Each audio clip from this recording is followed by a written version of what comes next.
Blessings and peace, blessings and peace, blessings and peace to you. I pray that you are well. Welcome to this special edition of In Your Lane podcast. I am your host, Evangelist Richard Lane. Got a great show lined up for you today. I just want to make sure that I again give you blessings for this year 2021. It is going to be a great year. It is a blessed year.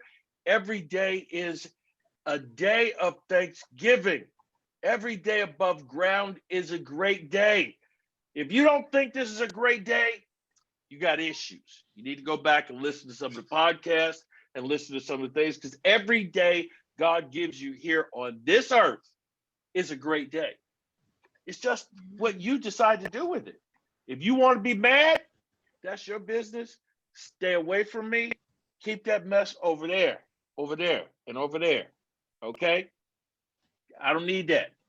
This is drama free. If you want to celebrate, if you want to be thankful, if you know that God is going to make your enemies your footstool, then this is the place you want to be. God bless you.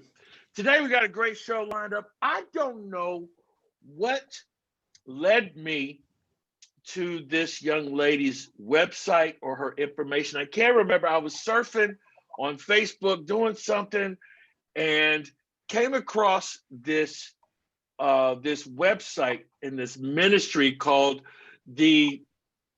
I just lost it.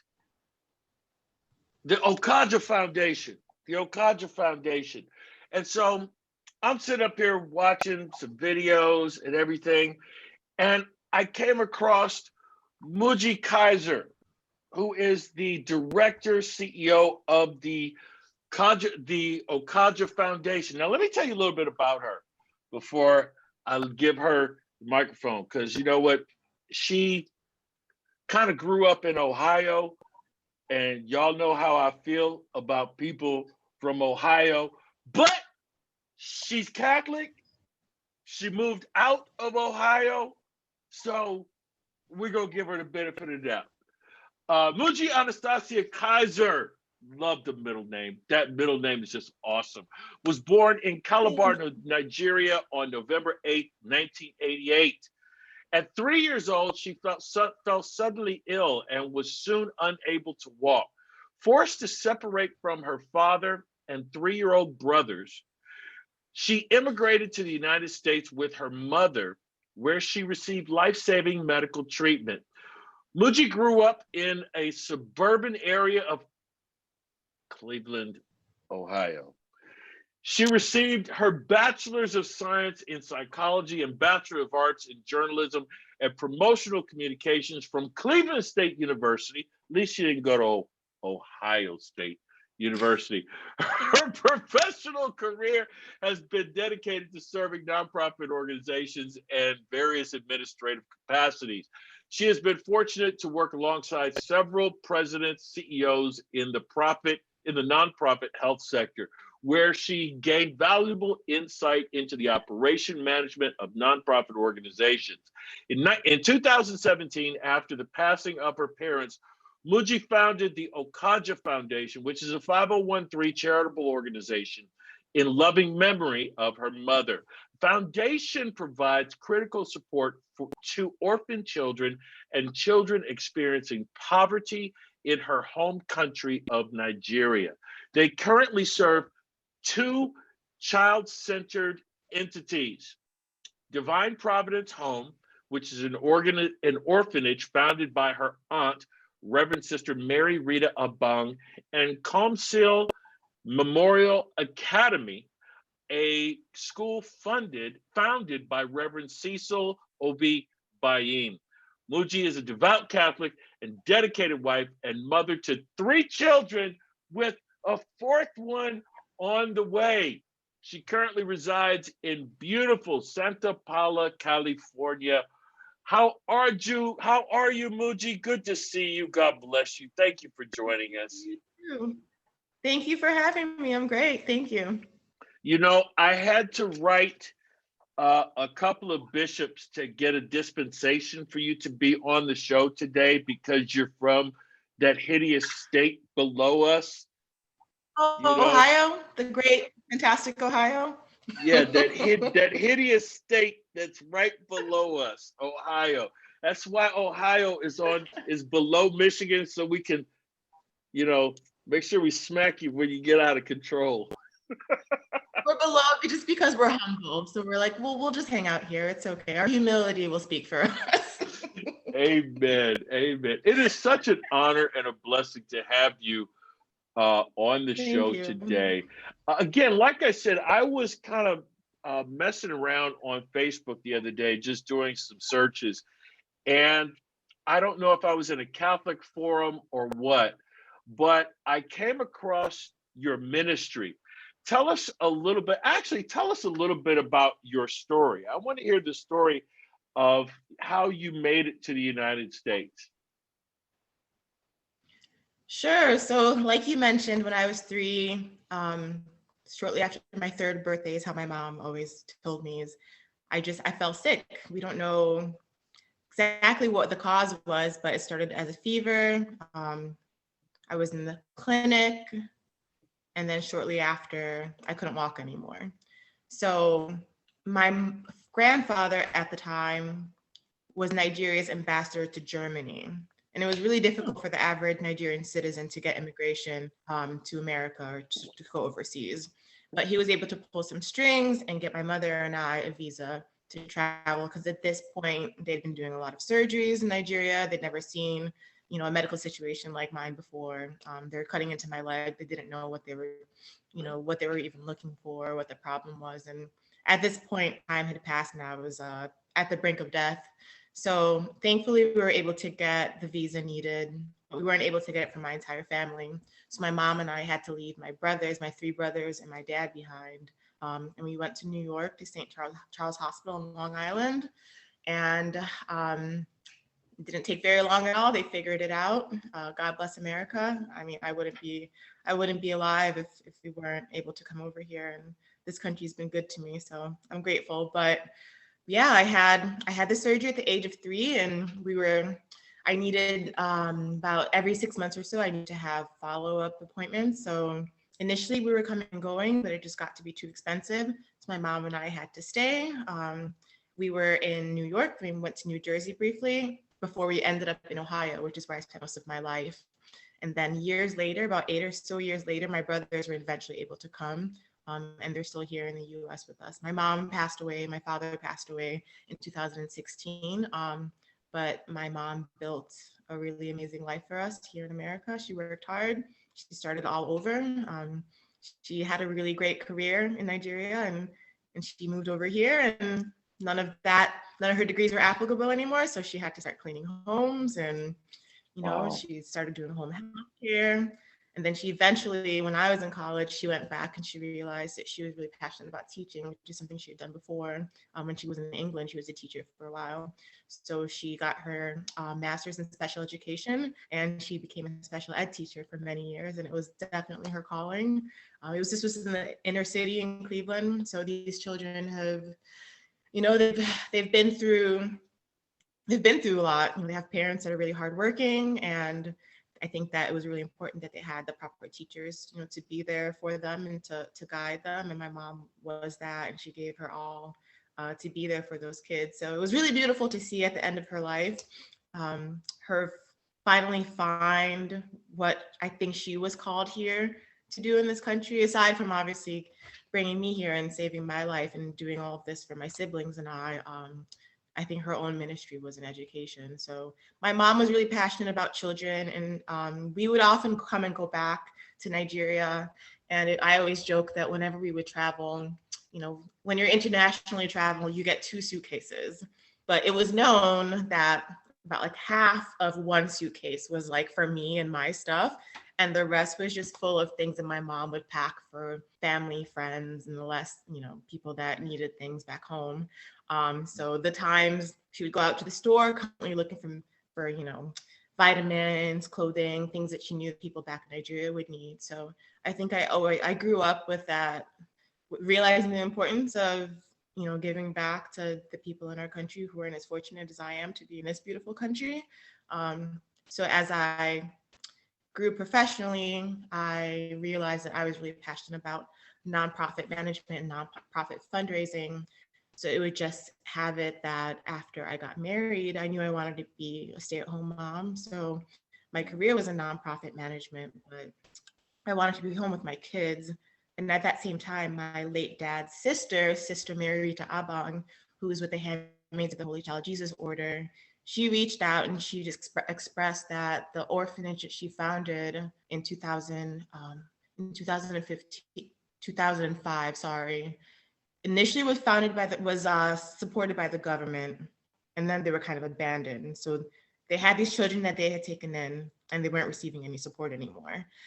So I don't even remember the process in which I got to that point where I realized that I needed to start something in order to help them. It just seemed like it just happened so organically. I had the experience and there was the need, and I was really excited to do it and continue to help them continue the work that they had started, because those children have all different kind of backgrounds. Right now they serve about 50 or so children from newborn to 19 years old. They never turn away anyone that's brought to their door. We had a family of 4 that was brought in last year, 1 eldest girl and 3 younger boys. Their mother passed away in a car accident. So they were living with their father. Months after the father passed away, so they were then orphans, and they were living with their grandmother, and shortly after their grandmother passed away.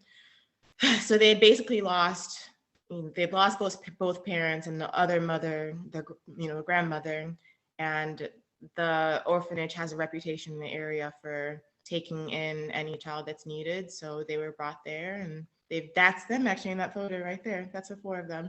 Really? Okay. So I'm really thankful in the previous photo.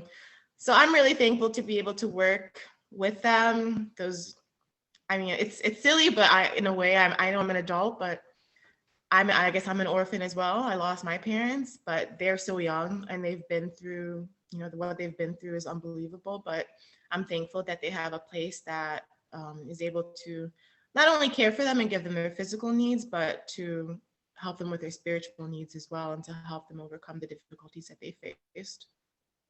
What was the driving force of you wanting to, this is not an occupation for you. Obviously, it's a vocation for you.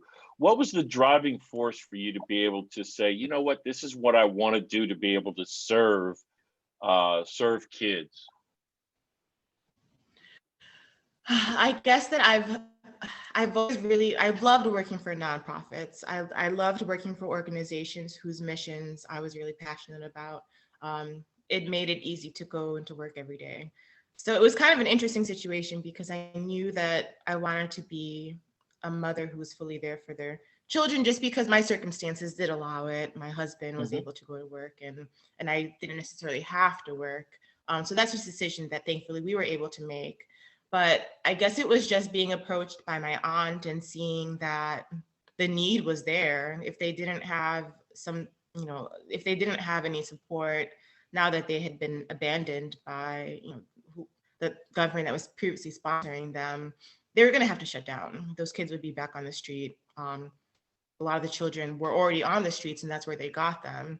And I couldn't imagine them having to make that decision. So I don't know. I was pregnant with my first daughter, and I looked up the process for establishing a 501c3, and I had guidance. Thankfully I've worked with a lot of really great nonprofit professionals that were able to guide me through the process as well. And now several of those professionals are on our board of directors, so we have really wonderful oversight. I'm not doing this alone, but there was the need, and I guess I had the ability by God's grace, and it just made sense. Were you raised Catholic, or are you a convert? I was. My parents were Catholic, my grandparents before them, my great grandparents to my knowledge. So Nigeria is we are predominantly Christian, or is Christian or Islamic nation. So the North is primarily Muslim and the South is primarily Christian. And of our Christian denomination, I think about half or so are Catholic, or at least like the predominant Christian denomination is Catholicism. So there are a lot of Nigerian Catholics. So I've been Catholic my whole life. How much does your Catholic faith play into your ministry, into your daily ministry? Oh goodness, it's everything. It's what drives me. I think that the reason that we work with these two particular organizations is because they are Catholic entities.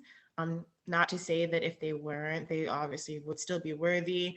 But I'm just really, I think it's essential that the work that they're doing is great, but what makes it even better is that there's a faith-based approach to what they're doing. So these children have been through so much adversity, and you need your faith to get through something like that.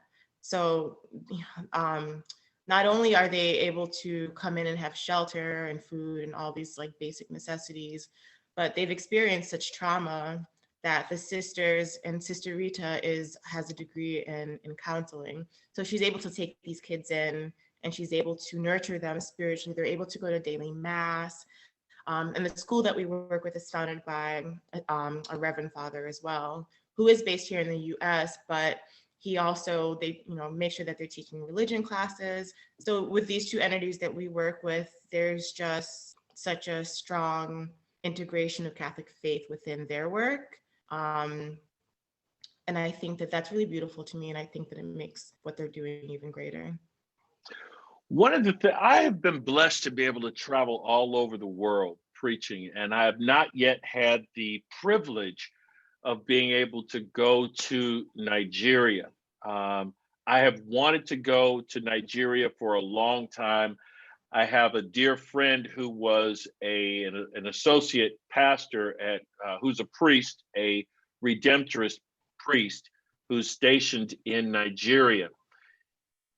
In 2021, there are places, and this is a question, there are places still in Nigeria that don't have clean water or don't have fresh water. Is that correct? Mm-hmm. Yes. So there are people, I see you're on the screen right now, it's the borehole project, just constructing a well. From what I understand, it only costs $500 to be able to set up a well for fresh water. Is that correct? This project that we completed was actually $5,000. Okay. The gala, our inaugural gala that we had last year, is what we used those proceeds to construct this. I'm sure the price will vary depending on what you're doing and where you're doing and who you contract. But yes, there are areas there that don't have access to clean water. It's unfathomable, obviously, being here in America and getting used to certain privileges that we have here. It's not something we really think about. But prior to us installing this well, the kids actually had to go to a maternity hospital across the street from where the orphanage is. They had to cross this busy road that was full of cars, and they used to have to pump water from the hospital as well. It obviously wasn't safe, and it was just unbelievable that they didn't have access to water. And the sisters are doing really good work, but funds are limited, so this was something that they realized that was obviously imperative that they have for the kids. So we haven't been established for very long, but this was one of the projects that we knew had to be completed as soon as possible. So we were able to install a solar powered well, and that pumped clean running water inside the home for the first time. And then we were also able to repair their broken well that they had previously. And this way they were able to, they no longer had to go anywhere to get water. It's a basic need. So I thank God that we were able to do that. I'm just sitting here just thinking, it's, if they can't go and get fresh water just to drink, brush your teeth, things of that nature, then that also means that it's hard for them to find water to take a shower, Mm-hmm. for basic plumbing, to be able to Yeah. use the bathroom and things of that nature.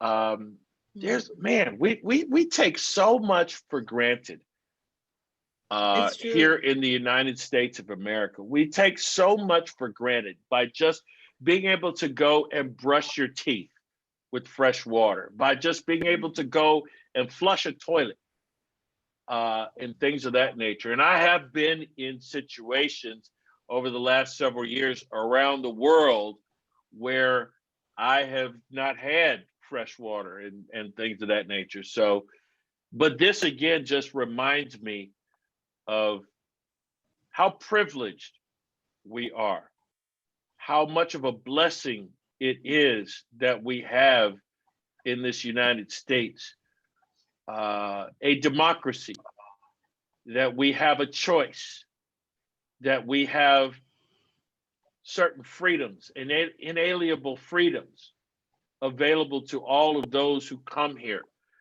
Um, I see this on the screen, a replacement of beds and cribs. Talk to us a little bit about this. It looks like you were giving out cribs. Yeah, this was really exciting. So I just want to give all the kudos to the Sister Rita and the sisters and the caretakers at Divine Providence Home. Um, they've really done a lot with very little. One of the nice things is that the conversion from dollar to Nigeria goes really far. So when we are able to help them, a little bit that we donate goes a lot further back there, and that's really wonderful. With this, the children, the beds that they had were donated from a school that closed some years back. So the kids were sleeping in beds that were about 10 plus years old.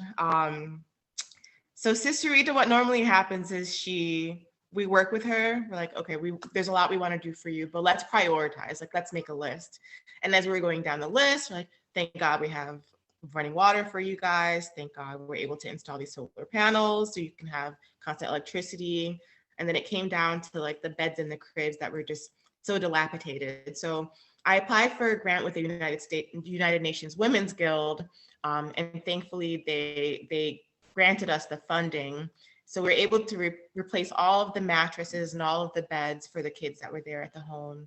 So they gave us 30 new beds and 30 new bunk beds. So that's 60 beds for the kids. And then 10 new cribs and mattresses. So, I mean, it's another basic need, right? Like somewhere, and this is the first time those kids had ever had a new bed. Like they were Wow. sleeping on something that no one had ever slept on. It just, yeah, it felt really good to be able to do that for them. But thank you to the United Nations Women's Guild. We're really thrilled that we were able to get that funding and do that for them. And they were really happy as well. There's some fun videos on our Facebook page of when the beds are being rolled into the home and the kids are like singing and dancing. They can't wait to bring them into their rooms. We take a lot of footage. I don't know, it's so far away. And I think that sometimes when you tell people about an orphanage that's in another country, it can feel so removed. So I think that we realize the importance of transparency. We realize the importance of making sure our donors know exactly what the money is being used for. Whenever someone donates, they get entered into our newsletter, and which is bi-monthly. So we're always giving updates about how the kids are doing, how the funds are being used. And we don't have any employees. We have a great board of directors. So we have wonderful oversight and wonderful guidance. But the great thing is, because we don't have any employees and because we're such a small organization, the money goes straight to the kids. It goes straight to the school and to the orphanage. So yeah, it's a blessing. Muji, if somebody wanted to donate right now, how could they donate? So they could go onto our website. It's theokajafoundation.org. It's theokajafoundation.org. And as soon as you log on there, there's a donate button, and then there's also a donate tab. So it's a pretty streamlined process. It's a short form, and then they could donate is either a one-time donation or a monthly donation. Okay. Okay. How often, and there's the donate button there, how often do you go back to Nigeria to check on the orphanage? The last time we were there was about 3 years ago. It's a little bit harder now that I have little children. So my husband and I got married in 2016, and we had my daughter in 2017. So shortly after we had her, when she was about 4 months old, I think, maybe a little bit older, but we went there at Christmas time, and there's a video on our foundation's page on that of that as well, when they were greeting us, and photos of that trip with the kids. So that's the last time that we were there. It's just when I was younger, I would go back and visit, once a year when I was in school or in college. But now that I have a family and, I have 3 kids, 3 and under, I'm expecting my 4th. So it's not as easy to go back. I'm hoping to go back sometime this year by God's grace, but we'll see. But I love that I still feel really connected because they're constantly taking photos. So one of the kids that is at the home is the one that actually takes all these pictures. So it's really great because it's like, it's their older brother, and they're really comfortable and they're kind of playing around. So we get these really like nice candid shots of the kids. Mm-hmm. And we get a lot of images. So it's really great to be able to see what they're doing Oh, and look at stay the updated. baby. Yes, so she's so sweet.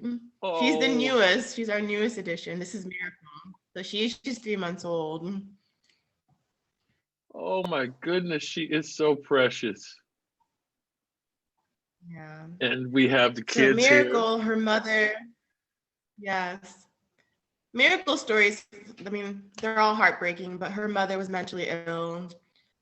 Someone found the mom on the street with Miracle, and they'd been living there on the road. And her mom just wasn't able to take care of her. So someone spoke to the mother, and the mother brought her to Divine Providence home. So with some of these children, their parents, they're orphaned, or perhaps their parent was just unable to take care of them and elected to bring them in.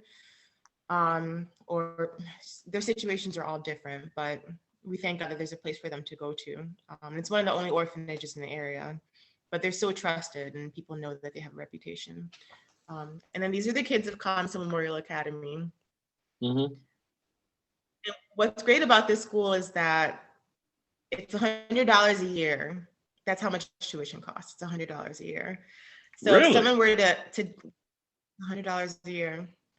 So Father Surreal, the story of this founding is really interesting. So Father Surreal was really ill a couple of years ago, and we actually thought he was going to pass away.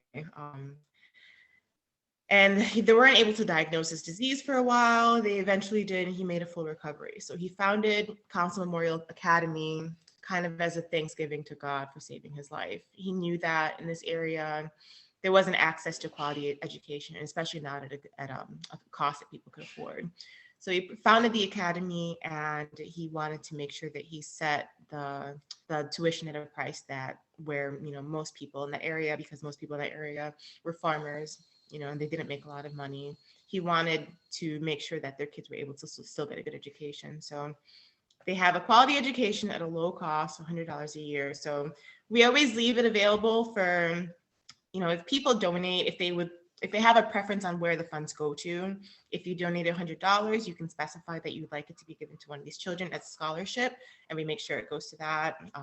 If you would prefer that it goes to an orphanage for any particular reason, we could do that. But like I said, a little bit goes a really long way. So it's really satisfying for donors to be able to give and to know that what they're giving is making a big impact.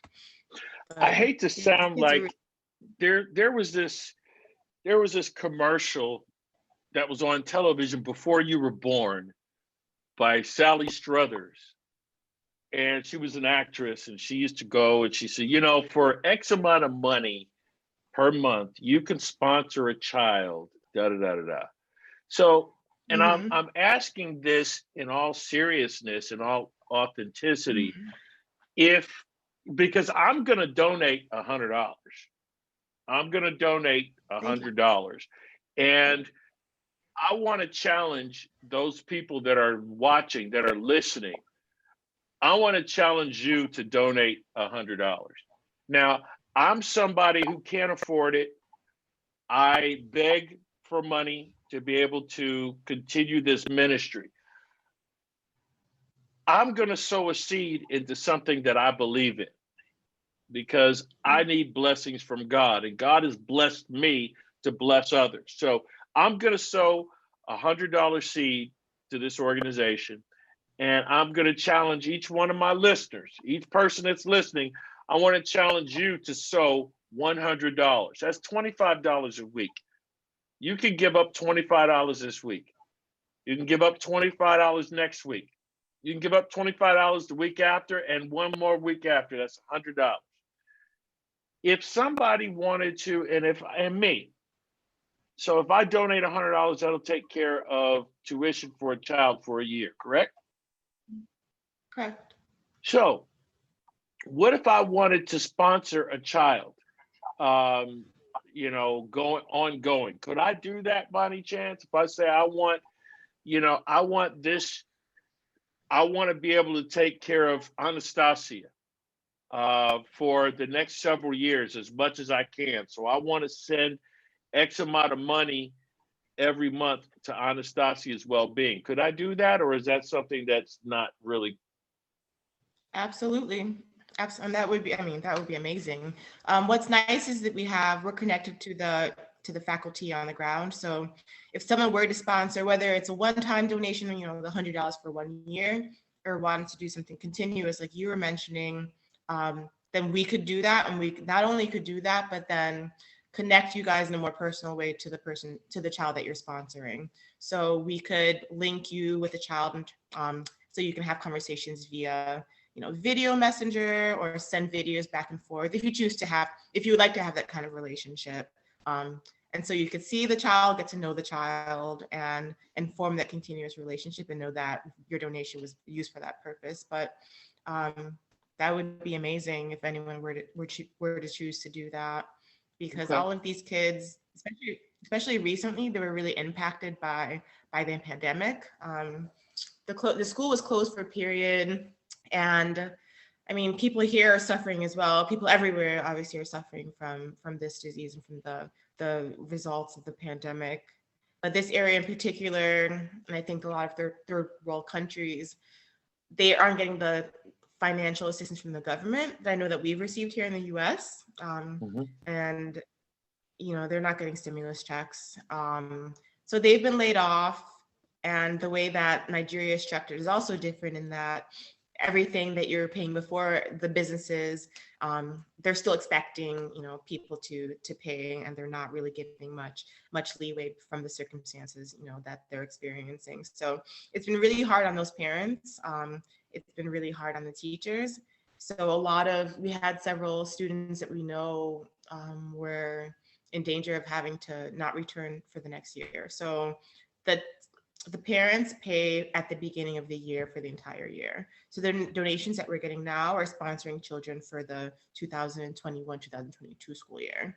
So we knew that there were several students, parents to bring their kids back. And after we heard that, we kind of put out on our social media page on our website, we wanted our donors to know that there was a need. And so we were able to use our proceeds from our gala that was in December to fund, to give scholarships to 20 students.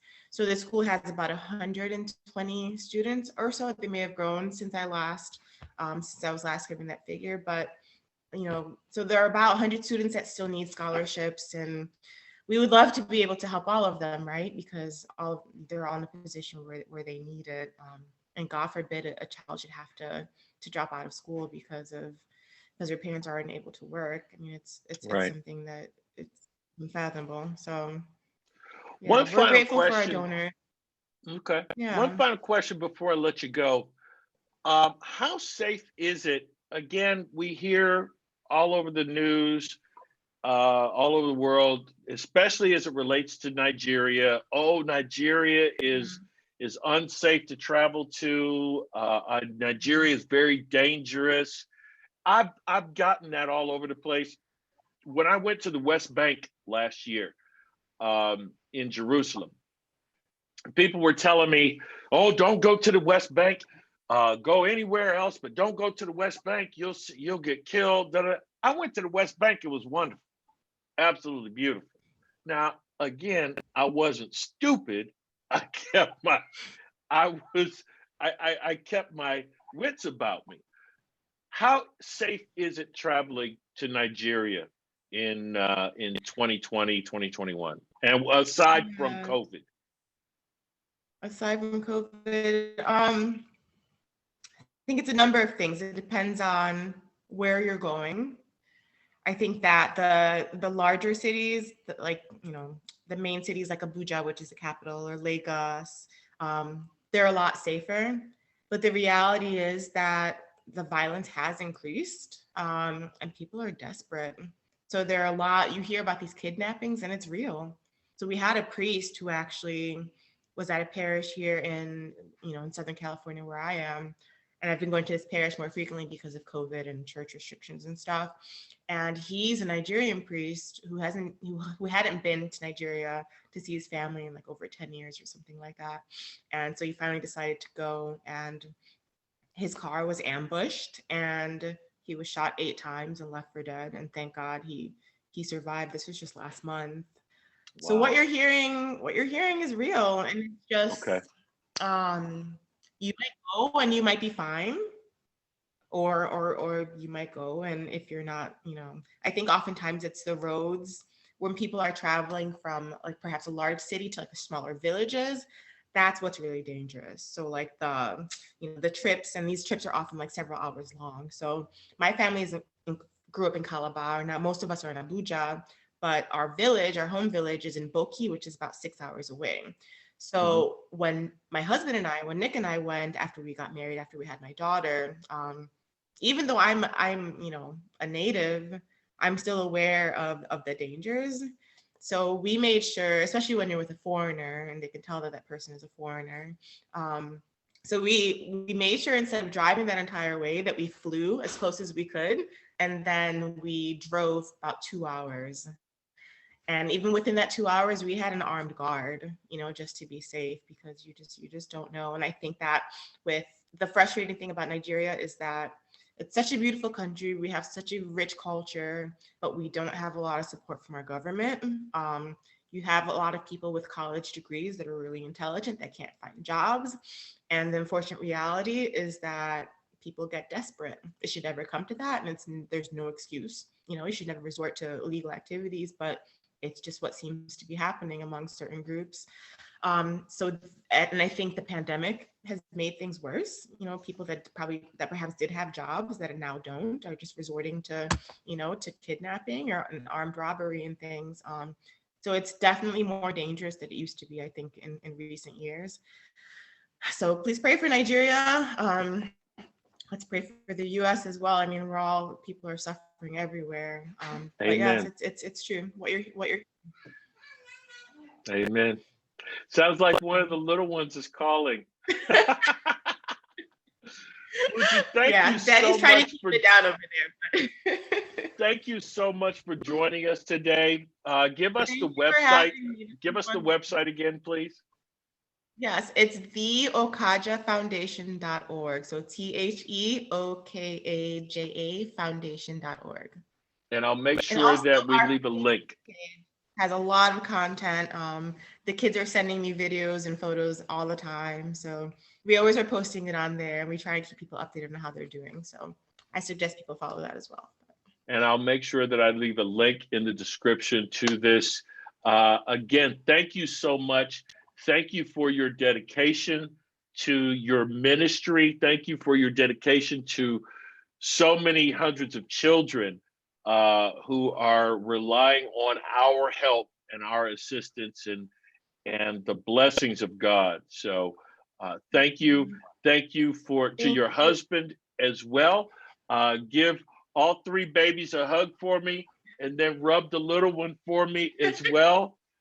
Okay. Thank you for having me. This is wonderful. And I want to have you back on soon as well. Okay. I would love that. Thank you. All right. Thank you so much. Guys, God thank you bless you. very much for joining us today on this wonderful edition of In Your Lane. Make sure you check out the Okaja Foundation. That's TheOkaja Foundation.org. The Okaja Foundation.org. I am going to be donating $100. I want to challenge each person listening to donate $100. I'm not going to ask if you want to if you can't afford $100, but you want to donate something less, by all means, that's fine. But I'm challenging each person right now to donate $100. Sow a $100 seed to the Okaja Foundation to be able to touch the lives of so many other people. Thank you for the privilege of your time. Don't forget to go check out richardlaneministries.com, richardlaneministries.com. The page has been totally redone, so check it out. Also, make sure you sign up at the YouTube channel. That's youtube.com/Richard Lane Ministries. youtube.com/Richard Lane Ministries. Make sure you smash the subscribe button. We're trying to get our subscribers up. Make sure you go to Facebook and do a search for the Okaja Foundation, like their Facebook page. Make sure you subscribe to all of theirs and our social media channels. Until the next time, may the road rise to meet you in your lane. Peace.